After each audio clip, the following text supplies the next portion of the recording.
Listo. Fernando, un gustazo en tenerte aquí. Muchísimas gracias por tu tiempo, por tu disponibilidad en poder contarnos todo lo que ustedes están haciendo desde The Nature Conservancy, más conocida como TNC. Antes de iniciarnos, me gustaría dar una breve reseña de tu percurso para llegar hasta donde estás hoy. Fernando Secaira se formó como arquitecto en Guatemala en la Universidad Francisco Marroquí. Hace su maestría en Desarrollo Internacional y Manejo de Recursos Naturales en la Universidad de Cornell, en Nueva York, Estados Unidos. Y después entra a dirigir la Estrategia Nacional de Biodiversidad de Guatemala. De ahí se pasa como asesor de política pública marina de Centroamérica para el WWF. Y en el 2003 entra a trabajar a TNC, The Nature Conservancy, a donde fue encargado de los planes ecorregionales de selva maya en Mesoamérica. Se pasa al director del programa del arrecife mesoamericano en TNC y actualmente está dirigiendo la estrategia de resiliencia costera. Tremendo currículum, muchos años trabajando en esto. Fernando, un gustazo tenerte aquí hoy. Muchas gracias, la verdad que es un honor estar acá con ustedes. Espero pues compartir la experiencia y conocimiento que tenemos con ustedes. Qué bueno. Mira, voy a empezar por lo siguiente. La pregunta que hago a todas las gentes. ¿Has ido a Arrecife Alacranes? ¿Lo conoces? No. Es una de mis frustraciones de la vida, todavía no haberlo logrado. Ok. Está en mi lista de prioridades. En tu bucket list, ¿no? No, desde luego. Pero de lo poco que conoces, o sea, yo sé que en TNC se ha trabajado bastante en Arrecife Alacranes y ustedes desde muy temprano identificaron que aquella zona era una de las zonas prioritarias. Si pudiéramos empezar con lo que tú sabes desde que entraste a TNC, de lo que se hizo en Alacranes desde la institución que representas. Claro, lo primordial luego de que fue creado, de hecho se apoyó en la creación del parque. Ves que hay que hacer el estudio técnico justificativo para la creación del parque. Entonces TNC tenía un programa de Parks in Perils financiado por el gobierno de Estados Unidos, donde apoyamos la creación de varias áreas protegidas en México. Una de ellas, pues entre todos, fue precisamente Alacranes. Y luego lo que viene primero es, bueno, hay que hacer tu plan de manejo. Entonces se apoyó el desarrollo del plan de conservación de áreas, se llama la metodología que utiliza TNC, para que con esa información de ACONAMP desarrollara su plan de manejo, ¿no? Ese también plan de conservación de área incluye la parte de monitoreo y evaluación. Entonces se harán identificado algunos indicadores y protocolos de monitoreo de esta parte, ¿no? Esa información de base que la CONAMP después usa para hacer sus programas de monitoreo y su plan de manejo, ¿no? Eso duró muchos años porque son procesos muy complejos, como sabes.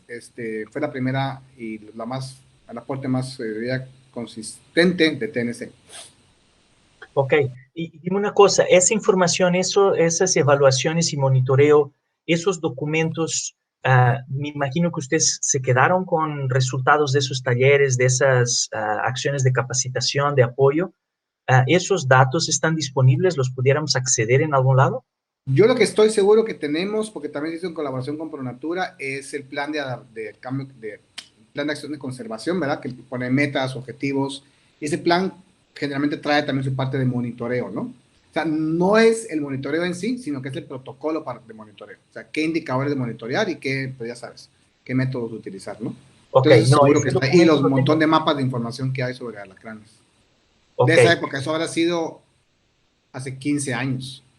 Sí, no, yo me acuerdo, de hecho, ese programa yo lo tengo muy presente, es uno de los documentos que tenemos en el acervo bibliográfico del Observatorio Costero y de veras fue un buen ejercicio. Pensaba que había algo anterior, pero nada, eso es súper bueno.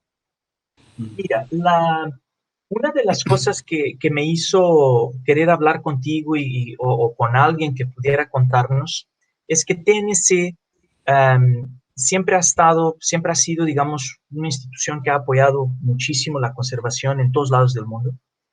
Pero me llama particularmente la atención esta última estrategia que tú estás coordinando de resiliencia costera. Si nos pudieras explicar un poquito más de qué es eso, creo que tengo por aquí apuntado coastalresilience.org, y a partir de ahí, ¿qué es lo que ustedes están haciendo en el Caribe en términos generales? y después de eso, pues ya regresamos a Alacranes. Ok, perfecto. Bueno, gracias. Sí, la estrategia de resiliencia costera lo que busca es reducir el riesgo en las zonas costeras para personas, sus medios de vida y la economía o la infraestructura de que está en la zona costera, del impacto de eventos meteorológicos, a veces o no, relacionados con cambio climático, como puede ser el aumento del nivel del mar, puede ser tormentas, huracanes, etcétera, o blanqueamientos, ¿no? ¿Qué sucede? Que todos los sistemas naturales realmente protegen la zona costera de esas mareas de tormenta, de ese aumento del nivel del mar, ya sea arrecifes, manglares, arrecifes de ostras también y de corales, ¿no? Humedales costero marinos, ¿no? Pero han sido degradados por todo lo que estamos sufriendo y entonces ya no pueden prestar esos servicios de protección costera en forma adecuada. Entonces hay que hacer dos acciones. Una es restaurarlos donde se puede y es factible y conservar los que todavía están dando esa función en forma eficiente, ¿no? Eso es, entonces, la idea es que, por otro lado, como las zonas costeras están muy afectadas por estos fenómenos que mencioné, entonces los hoteles y el gobierno y los privados buscan de medidas desesperadas para protegerse, entonces invierten grandes cantidades de dinero en infraestructura que a veces no es la más conveniente, ¿no? Entonces ya hay la necesidad, está el recurso, se invierte y se invierte mal o no se invierte en la forma más apropiada, ¿no? Pero nuestro objetivo es tenemos una solución distinta, una solución natural, que es más costo efectiva, es más barata y además de que te protege la costa, hay muchos beneficios en pesca, turismo, biodiversidad. Entonces, parte de esos recursos que se están invirtiendo ya, movilizarlos hacia recursos naturales. Y a veces nos preguntan, pues que la conservación, pero la restauración es muy cara, la de arrecifes, ¿no? Sí, pero eso es nada comparado con el costo de poner un dique, una escollera, ¿no? Entonces, para nosotros conservacionistas que estamos escasos de dinero, es muy caro, pero para el hotelero de la portuaria es barato, ¿no? Entonces, por eso es que estamos en esta estrategia, porque hay mucho potencial, hay mucha necesidad de proteger las costas y hay mucho potencial de canalizar recursos hacia la conservación, dando el servicio a la biodiversidad y el servicio a la gente, ¿no? Entonces, básicamente esto es lo que hacemos, demostrar que esos sistemas naturales sí protegen la costa, hay mucha de ciencia, desarrollar junto con otros colegas, todo eso es en alianza con otras entidades, ¿no? Universidades sobre todo, lo de gobierno, etcétera. El cómo hacer la restauración para que recupere la protección costera que brindaban antes, capacitar gente, crear las capacidades en las distintas instituciones o personas para que hagan la restauración y montar los mecanismos financieros para financiar precisamente esta restauración, ¿no? Y que los que aporten a este mecanismo financiero son esas personas que mencioné antes o instituciones que están interesadas en reducir el riesgo a la zona costera. Digamos que son los propios, son los interesados inmediatos, o sea, el hotelero, si de repente deja de tener la barrera arrecifal, si le va a la playa, pues deja de tener su ganapán, ¿no? Entonces, pues son los primeros interesados. Yo me acuerdo en pláticas anteriores contigo que creo que ustedes tienen una estrategia muy interesante de trabajar con las aseguradoras. ¿Nos pudieras platicar un poquito más a detalle de esa estrategia? Sí, entonces hablando de los mecanismos financieros que se requieren para reparar, bueno, para restaurar los arrecifes, ¿no? Y es que, bueno, ya los tienes restaurados, has invertido, los conservamos, ¿no? Y resulta que viene un huracán del cual te protege la costa, ¿verdad? Pero el arrecife también sufre los impactos del huracán, ¿no? Y resulta que hay daños muy severos. Naturalmente, antes sobre todo, pues se recuperaban naturalmente, eran resilientes. Ahora resulta que los arrecifes que precisamente protegen estas áreas habitadas, pues no están en buen estado y no se recuperan. Aquí y en el Caribe y en muchos lados de Asia-Pacífico, ¿no? Ya los arrecifes han perdido la capacidad de recuperarse, ¿no? Entonces, y pierden esa capacidad, esa protección costera que mencioné antes, ¿no? Entonces, hay necesidad de intervenir, y es costoso esa intervención, ¿no? Y ahora ya hay el conocimiento de qué hay que hacer, qué respuesta hay que hacer para reparar esos daños, pero nuevamente no hay los recursos para hacerlo, ¿no? Y hay gente interesada en que eso se repare, porque ya vimos previamente de que hay gente que ya reconocieron que hay que recuperar la arrecife para mantener la estabilidad en el sistema, ¿no? Entonces, donde viene, pues hay una necesidad evidente, hay un riesgo grande, hay un daño que se causa y hay un costo fuerte en la reparación, ¿no? Entonces, como que la respuesta obvia a eso era, compremos un seguro contra ese riesgo y que me ayude a pagar el daño o el costo de reparar, ¿no? Entonces ahí es donde entramos con la idea del seguro, ¿no? Entonces eso fue hace unos 5 o 6 años que se vio esta necesidad y empezamos a desarrollar el diseño de seguro, ¿no? Entonces ya tenemos el concepto, o sea, había varios elementos eh, que se requieren para diseñar un seguro. En este caso se escogió un seguro paramétrico, que es un seguro que detona, que paga cuando se cumple algún evento en una geografía específica, ¿no? Y te determina, y ya tiene en el seguro la cantidad, ¿verdad? Entonces es un seguro que es muy ágil porque tienes esos 3 elementos muy claros. Un mapita con sus coordenadas, entonces no hay vuelta de hoja. Una cantidad fija, bueno, puede estar escalonada de acuerdo a la intensidad del evento. Y el evento, en este caso el evento es un huracán y el parámetro que se le dice es la velocidad del viento máxima medida, ¿no? Entonces fue importante con todos los expertos determinar, bueno, cuál puede ser ese polígono, cuál va a ser esa cantidad que necesita y eso, ¿no? Entonces se diseñó ese seguro y se planteó a la CONAMP, que maneja los recursos naturales, a los hoteleros, que son los beneficiarios, y al gobierno del Estado, que está interesado en que la economía se mantenga, ¿no? Entonces acordó, bueno, pues no es una mala idea, comprémoslo, ¿no? No es solamente comprar un seguro, hay que montar todos los mecanismos financieros y sobre todo el arreglo institucional de quién lo compra, quién recibe el dinero y cómo se desembolsa para que se hagan las reparaciones, ¿no? Entonces sí quiero hacer mucho énfasis en que lo que estamos montando es la capacidad de respuesta después de un evento, en el cual hay varios elementos. Un primer elemento es quién lidera esa respuesta. Así como con el ejemplo del COVID que nos pasó, quién es el que toma las decisiones y quién dirige todas las actividades, ¿no? Tiene que estar muy clara la gobernanza de esto, ¿no? Entonces se montó esa gobernanza, los comités, etcétera, ¿no? Luego, la capacidad de actuar. O sea, quiénes son los médicos, digamos así, o enfermeros que van a ir en su momento a reparar el arrecife. Entonces, hay que tener muy claro quiénes son y tal es el entrenamiento y el equipo. No hay que ir a buscar en ese momento ¿cómo se llama? Los respiradores o las mascarillas. No, ya tiene todo que estar listo, ¿no? Entonces, ahora eso, la gente nos entiende más cuando hablamos de esto porque ya sufrimos todo eso el año pasado, ¿no? Tercero es el protocolo. O sea, ¿qué pasos hay que dar?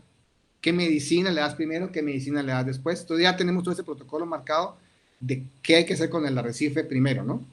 Primero limpiamos el escombro que le cayó encima, rescatamos cuáles son las primeras colonias o fragmentos que hay que atender, ¿verdad? Lo que llaman el triage, ¿verdad? ¿Qué es lo primero que hay que hacer, ¿no?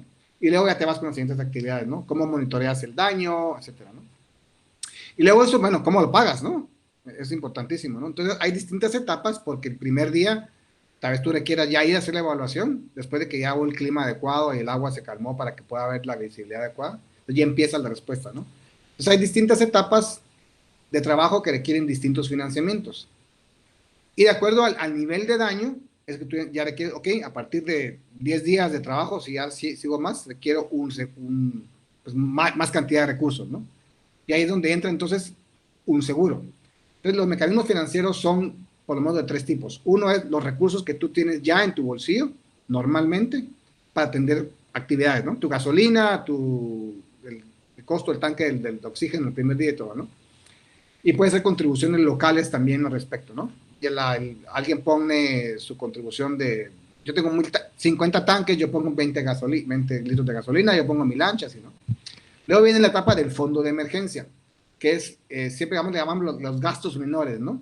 En el caso de seguros médicos, ¿no? Entonces, ya alguien puede tener, en este caso, se había montado un fondo de emergencia del proyecto de GIZ, perdón, del proyecto del gobierno alemán, con el fondo de los arrecifes mesoamericanos, los gobiernos, donde ya hay un fondo que se está creando para emergencias, ¿no?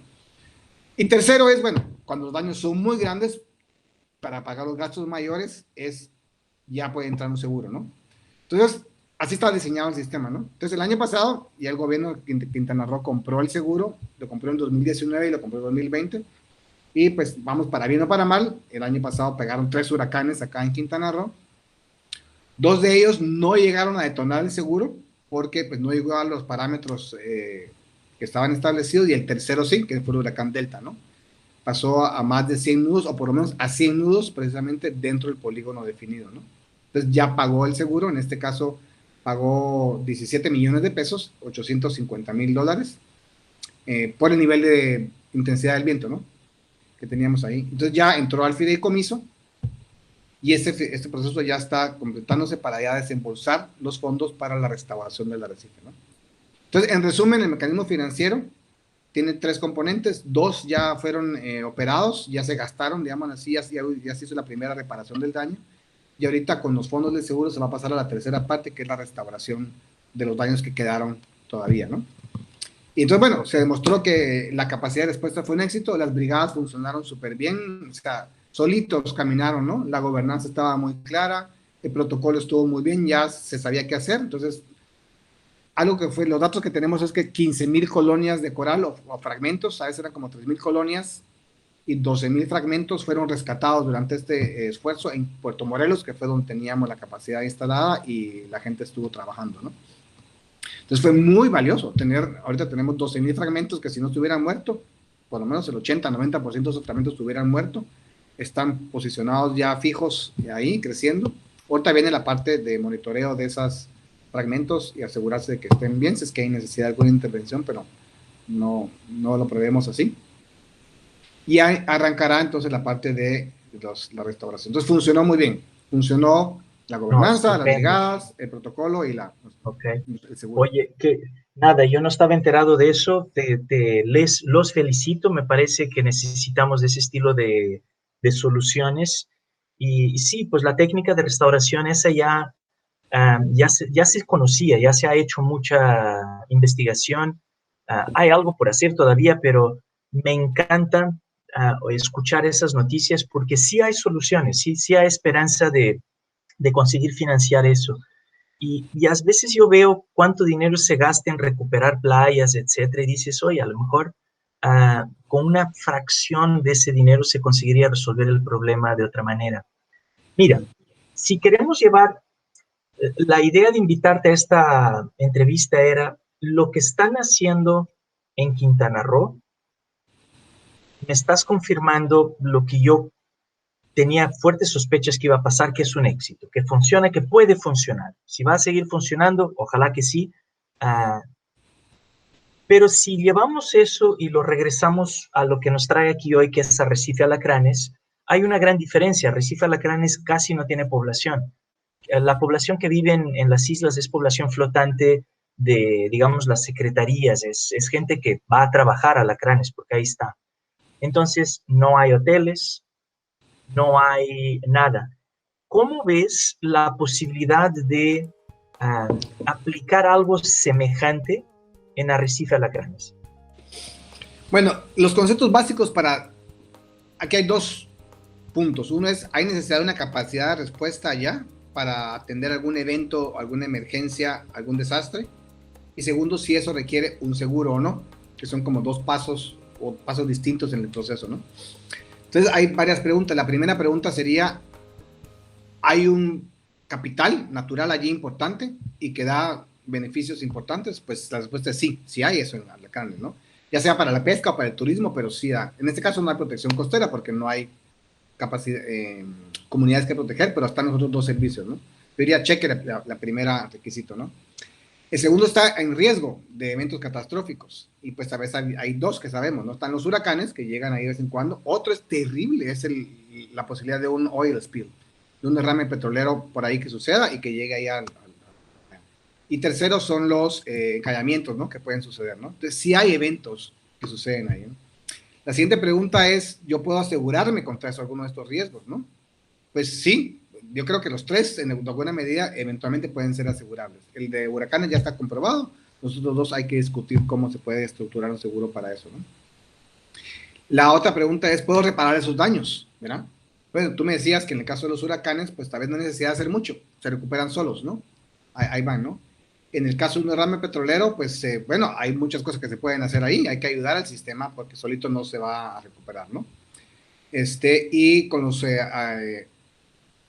¿cómo se llama? Encallamientos, pues tal vez sí se puede hacer algo, o sea, es más puntual, es más sencillo, y se puede intervenir algo ahí, o no, ¿verdad? Depende del tamaño y las consecuencias del encallamiento, ¿no? Luego la otra pregunta es, bueno, ¿cómo se paga eso? O sea, ¿es muy costoso o no? Si ya sabemos cómo hacer la restauración, la reparación del daño, cuánto cuesta, y si eso es de una magnitud de dinero que sí requiere, entonces, bueno, pagarlo, ¿no? O sea, alguien esté dispuesto a pagar esas reparaciones, ¿no? Los que se benefician, sobre todo de este asunto, ¿no? Entonces aquí tenemos tanto los pescadores como la gente que va a hacer turismo allá, y sobre todo la parte de turismo de gente con mucha capacidad de compra que estaría interesada en que su arrecife se mantenga bien, ¿no? Entonces, ¿por qué no dar una contribución adicional, no adicional, pero una contribución estable para tener la capacidad que en el momento que venga el desastre se pueda responder, ¿no?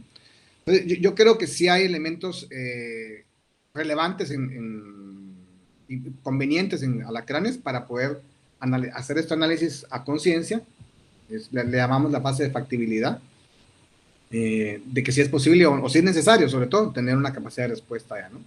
Yo creo que la capacidad de respuesta sí es importante.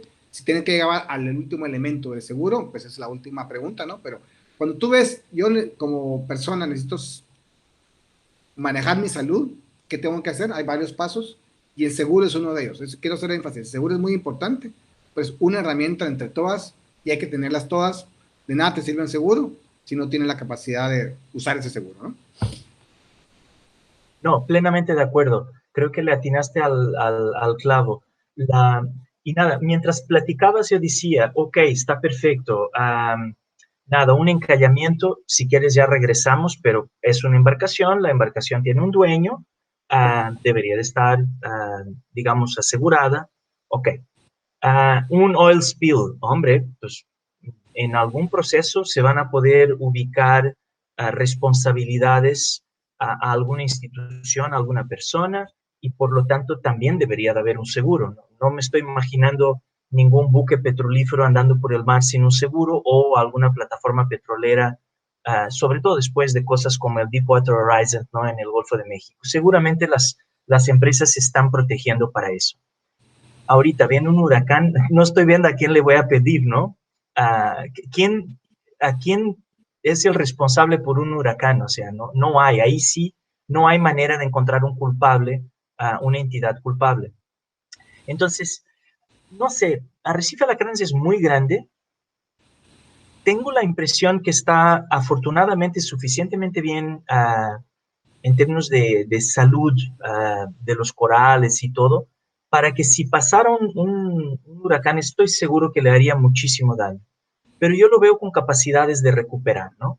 Quizás valdría la pena tener un seguro, no lo sé, en Pero caso ahí de yo que se fuera te necesario. lanzaría la pregunta más bien de que la pregunta debe ser, necesito la capacidad de respuesta, necesito intervenir Cierto.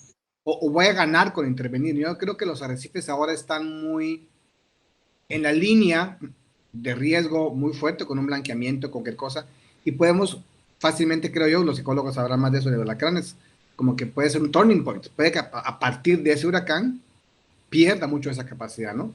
Entonces puede que lo primero es, si tengamos la capacidad, un protocolo que me diga qué hacer después del huracán, qué voy a ir a evaluar y cómo voy a decidir si intervengo o no. Es que yo creo que la pregunta no es necesito un seguro, necesito atender la emergencia. Yo creo que la respuesta es sí, hay que atender la emergencia, ten tu protocolo de cómo hacerlo y vas a determinar si necesitas dinero o no para hacer esa intervención, ¿no? O igual con el oil spill. Yo sé que alguien te puede dar el dinero, pero tú tienes que tener claro cómo vas a intervenir. El parque debe tener claro los pasos que debe de dar para ir a evaluar el daño y a ver cosas que va a tener que hacer en los primeros 20, 30 días después el dinero va a llegar después de la cosa 2 años después. ¿Te acuerdas cómo fue con Horizon? ¿No? Llegó años después, ¿no? Pero ¿qué haces para mientras? Tienes que tener claro la capacidad de respuesta. Entonces, para mí que la capacidad de respuesta es un no-brainer, hay que tenerlo, no importa en cualquier evento, y determinarán ahí a la hora de diseñar nosotros le llamamos estrategia de manejo de riesgo, ¿no? Como instrumento que incluye todo esto que te estoy diciendo. Donde tú determinas, bueno, sí voy a necesitar un seguro, o necesito mi fondo de ahorro, o necesito un acuerdo con AMP y con el gobierno mexicano de que me den la lana en el momento, o los fondos en el momento que yo lo necesito. Después lo recuperamos, o espero que sí se recupere, ¿no? Entonces, bueno, conclusión, la capacidad de respuesta es algo que no le ponemos atención muchas veces. Vemos como que el riesgo allá lejos no me va a suceder, me va a suceder algún día y a ver qué hago. Y nos enfocamos mucho en el manejo. Pero sí, hay que enfocarse en el manejo, pero Tienes no toda hay la que olvidar razón. eso. Tienes toda la razón. Yo sé que la CONAMP en Alacranes pues tiene procesos de acción, ¿no? De programas de respuesta, tanto para encallamientos como para derrámenes, pero son generales, me imagino, ¿no? Habrá algunas especificidades en Alacranes. Alacranes está lejos de la costa, 135 kilómetros dificultan la logística, ¿no? Es como en el Caribe, a donde accedes al arrecife desde la costa, ¿no? Entonces, en términos de costos, en términos de tiempos, la cosa se complica. Quizás me gustaría que nos enfocáramos un poco en algo más detallado, que son los encallamientos. O sea, los encallamientos alacranes al año tiene por lo menos uno hace 10 o 15 años. O sea, hasta donde yo sé, no ha habido ningún año a donde no haya por lo menos un encallamiento. Unos muy ligeritos, una cosa de veras menor, y uno o dos un poquito más grandes, ¿no? Hay todo un protocolo de respuesta y todo lo demás. Efectivamente, muchas veces, pues el problema es de dónde salen los fondos para esa respuesta rápida. Pero, ¿cuál es tu opinión sobre, pues, el que las hace las debe de pagar, ¿no? Y, pues, si alguien choca tu carro, pues la aseguradora primero paga y después va a ver qué pasa. En el caso de las embarcaciones, ¿qué sabes tú sobre este sistema de aseguramiento de embarcaciones? Las quejas que he oído yo de acá, de la parte del Caribe mexicano, y es que muchos casos no se logra cobrar el seguro, ya sea porque resulta que la embarcación no estaba asegurada, no estaba en tiempo, había excepciones, porque si estás borracho no te paga el seguro, cosas por el estilo. Entonces no han logrado cobrar realmente de las partes. Entonces hay que irse a la parte penal. Y la parte penal, ya sean mexicanos o sean extranjeros, toma tiempo, ¿no? Entonces la recuperación de los daños es muy limitada. Sí es responsabilidad de ellos, pero no. Y la esperanza, pero no lo hemos comprobado, es que a la hora de tener un seguro y que la aseguradora pues, te paga a ti y luego se va a cobrarle al responsable. Entonces ya le pasas la carga a la aseguradora, ¿verdad? Entonces Eso, ellos van a claro. cobrar eso. Entonces, ellos ya se encargan de esa parte, ¿no? Entonces, porque pues, ya les interesa recuperar sus fondos. Entonces, eso sería un muy buen mecanismo para asegurar los fondos desde el inicio y segundo, para eliminar la carga de seguimiento que pues, no tenemos o no existe la capacidad de seguimiento adecuada a eso, ¿no? No, desde luego. Pero aquí surge otro problema, Fernando, que es técnicamente, ¿cuál es la agencia que se debería encargar de asegurarse que todas las embarcaciones tienen seguro? O Yo sea, entiendo que es marina, pero es como marina. no hay una entrada, vamos, pues no hay alguien en la puerta que te diga, a ver, enséñame tú. Cuando llega la embarcación, el procedimiento de corroboración es el que está mal, ¿verdad? O inexistente tal vez en muchos casos, ¿no? No sé si cuando llegan a algún puerto a alguien se los pida, ¿no? Pero ese es el problema. Pero, por ejemplo, ideas como, por lo menos en Yucatán, cuando tú sales del puerto, tú tienes que avisar el puerto a dónde vas. Tienes que meter una orden de zarpe, decir, yo voy a pasarme un día con mis cuates y vamos a pescar. ¿A dónde? Bueno, estamos pensando en ir aquí o allá. O yo solo voy a salir, voy a estar aquí. O yo voy con mi familia a Alacranes, voy a pescar. Regreso mañana. Entonces, si tú sabes cuál es el barco y cuáles son las personas, pudieras corroborar en ese momento la SCT, la Capitanía de Puerto, que no es la autoridad, pudiera corroborar si hay o no hay un seguro, ¿no? Entonces, yo creo que a lo mejor deberíamos de regresar ahí y pensar en algún mecanismo. A lo mejor hasta ya existe y soy yo el que es ignorante de ese mecanismo. Pero técnicamente ninguna embarcación debería de llegar a un área natural protegida marina si no tiene un seguro contra encallamientos, contra derrámenes menores de una gasolina que te cae, o sea, una cosita que no es tan impactante, pero que es un impacto, pues pequeñito, ¿no? Habría que discutir eso más y quizás fortalecer esa capacidad institucional de gobernanza y de seguimiento y de vigilancia para generar nuevos hábitos, ¿no? Yo tengo la impresión de que, por lo menos en Yucatán, y tú viviste o vives todavía en Mérida, Yucatán, hubo un crecimiento exponencial del número de embarcaciones y de marinas, y hay mucha gente con poca experiencia en mar y seguramente no está tan legislado, tan controlado si los barcos tienen o no tienen seguros, ¿no? Que causan esos impactos después en la recita de Alacranes. Bueno, cambiando de tema, TNC se ha dedicado un montón de tiempo a hacer una serie de apoyos a áreas naturales protegidas. Hay un estudio muy interesante de MPA Connect, que creo que fue financiado por la NOAA, si mal no me recuerdo, a donde evaluaron la gobernanza de la capacidad de las autoridades en el parque. Hubo un estudio en el 2011 y hubo otra evaluación en el 2017. Se generaron diferentes indicadores de gobernanza en el Parque Alacranes y fue muy curioso, la mayor parte de los indicadores se mantuvo estable, algunos bajaron, otros subieron.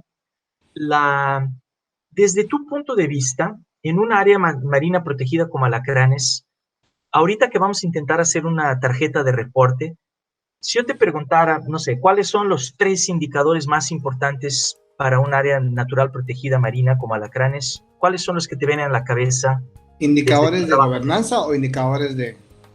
Bueno, ahí está. Empecemos por los de gobernanza primero. Ya. Gobernanza es que tengas, yo de una es personal, el staff, y ahí va a haber 2 niveles, ¿no? De dirección personal ya de campo, ¿no? Luego que tengas los instrumentos administrativos y operativos claros, tu plan operativo, tu plan de trabajo, tu plan de manejo, ¿no? Y luego que tengas los recursos adecuados, ¿no? Para poderlo hacer, ¿no? Entonces tienes que cubrir esas 3 partes para que digas, bueno, yo sí manejo bien mi área, ¿no? Ok, y en términos ambientales, en un lugar tan alejado, un arrecife coralino, si tuvieras que escoger así rápidamente 3 indicadores, ¿qué te vienen a la mente? Pues yo entiendo que ahí tenemos 2 variables muy importantes. Primero, la biomasa de peces, o sea, bueno, biomasa y diversidad de peces, que Okay. es un elemento clave ahí. Y luego la cobertura y calidad de los corales, ¿no? Okay. Evidentemente. Y luego un tercero que es precisamente el contexto de eso, ¿no? Es el agua, ¿no? Entonces ahí va a estar difícil determinar si es la calidad del agua. Y la calidad del agua, como sabemos, a veces implica no solamente qué contiene, sino que también la temperatura y la salinidad y eso, ¿no? Lo relacionado con el agua es clave. Ok, no, excelente. Regresando a lo que te comentabas en el tercer indicador de gobernanza, decías, hombre, pues si tengo fondos para operar mi responsabilidad como autoridad en la isla, en el arrecife, en el parque natural. Llevamos 2 administraciones a donde se ha reducido, se ha erosionado muchísimo el poder operativo, la importancia de la institución CONAMP, la Comisión Nacional de Áreas Naturales Protegidas. Tienen menos gente, menos presupuesto, están sobrerotados en términos de trabajo. ¿Qué se te ocurre como alternativas de financiamiento para las operaciones de conservación, vigilancia y restauración en alacranes que no tengan que ver con lo que ya dijimos, ¿no? De seguros, a lo mejor, ¿cómo se llama? Aportaciones de la gente que va ahí. Porque ahorita creo que se pagan, no me hagas caso, 30, 40 pesos por una brazalete de entrada, ¿no? ¿Qué se te ocurre en términos Bueno, creativos? yo creo que, pues no sé si sea creativo o nuevo, pues porque ya se ha llevado años hablando de cómo los visitantes que llegan allá, que ya dijiste, son 135 kilómetros, dijiste, de distancia, ¿Sí? o algo por ahí, entonces es muy costoso llegar allá, entonces la gente que va es porque tiene mucha capacidad económica para hacer ese viaje, ¿no? Entonces, y van allá porque es un lugar maravilloso. Entonces, yo creo que la cuota de entrada que se cobra ahí debe estar en concordancia con eso, ¿no? Entonces, sí, esa cuota, y pues lo ideal es que no entre necesariamente al gobierno, por todo lo que sabemos cómo se maneja ahí, sino que entre a un fondo privativo del área protegida, ¿no? Que antes había mucho eso en México, hay en muchos otros países, es algo muy común, o sea, que tal vez no es tan innovador, sino que el punto aquí es que se aplique acá, para que se cobre esta entrada, y que esa entrada entonces cubra esos riesgos que causan esas personas, entre otras miles de cosas, ¿no? Entonces, Yeah. eso es lo crítico, ¿no? Sobre todo que aquí tienes un grupo de personas que tienen la capacidad económica para hacerlo, que aprecian lo que van a ir a ver, la gran mayoría, diría yo, lo aprecia para que valga la pena ese viaje de 5 o 6 horas, no sé, de ida, pues me refiero, ¿no? Algo así, que entiendo yo, para que valga la pena ir. Entonces yo creo que hay un potencial muy grande que por alguna razón que desconozco no se ha logrado capitalizar, ¿no? Sí. Y luego sí, no hay que perder nuevamente el tema de si nosotros vamos a seguir como TNC y otras entidades trabajando con el gobierno en recuperar ese presupuesto perdido, ¿no? Ok, no, qué bueno, Fernando, qué bueno saber eso. Pero me llama la atención, ¿no crees que habría, digamos, que impedimentos legales para cobrarle a la gente? Porque la ley aplica para igual para todas las áreas protegidas en México y creo que el costo de entrada en las áreas naturales, por lo menos hasta hace un par de años atrás, era el mismo en todas, ¿no? No es la misma, hay diferencias y eso se puede diferenciar. Tal vez la forma como lo ha puesto el gobierno mexicano ha sido así, parejo, y ese es uno de los problemas, ¿no?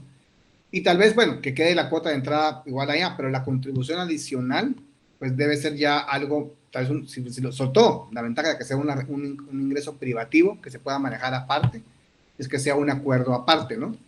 Entonces, los mecanismos legales para hacer un cobro extra existen, habría que aplicarlos, ¿no? Pero creo que no es lo que no se ha buscado, ¿no? Se buscaba la forma voluntaria, yo voy, pues con mucho gusto voy y pongo más, o la forma coercitiva, no entras si no lo tienes, ¿no? Ya te entendí, ya te entendí. A lo mejor crear un fideicomiso o algo y encontrar una institución que tenga la independencia Para para poder manejarlo. operar ese fideicomiso, ¿no? A favor de alacranes, ¿no? Correcto. Okay. No, mira, excelente. Y yo creo que ya llevamos bastante tiempo en esto. Como siempre, pues me quedo muy contento. Pues traes buenas noticias siempre, o sea, sí se puede, se están haciendo cosas buenas. Te agradezco muchísimo, Fernando, tu tiempo. Creo que esto puede ser muy útil a muchas de las personas que nos escuchan. Y nada, si acaso te pediría ahorita al final que por favor nos proporciones cualquier tipo de documento de lo que platicaste de lo que están haciendo en el Caribe mexicano, algún documento, alguna página web, más allá de coastalresilience.org. Sé que también tienen algunas herramientas, ¿no? Web, a donde uno puede interactivamente hacer una serie de cálculos para calcular ciertos valores, o algo me recuerdo de eso. Uh, pero nada, cualquier recurso digital que tengas a la mano, por favor, si me los puedes enviar por correo electrónico y lo asociamos a esta entrevista que va a estar en YouTube más adelante. Ok, pues con mucho gusto, como siempre es un gusto conversar contigo, me gusta, me alegra haber obtenido la oportunidad. Te comparto eso, ya sabes, recuérdame que te lo envíe, que pero sí. con mucho gusto. Te mando un correo. Y suerte bueno, a nada, todos te ahí envío en un el gran curso, abrazo. que la aprovechen muy bien. Gracias, buena tarde. Ok, chao, adiós.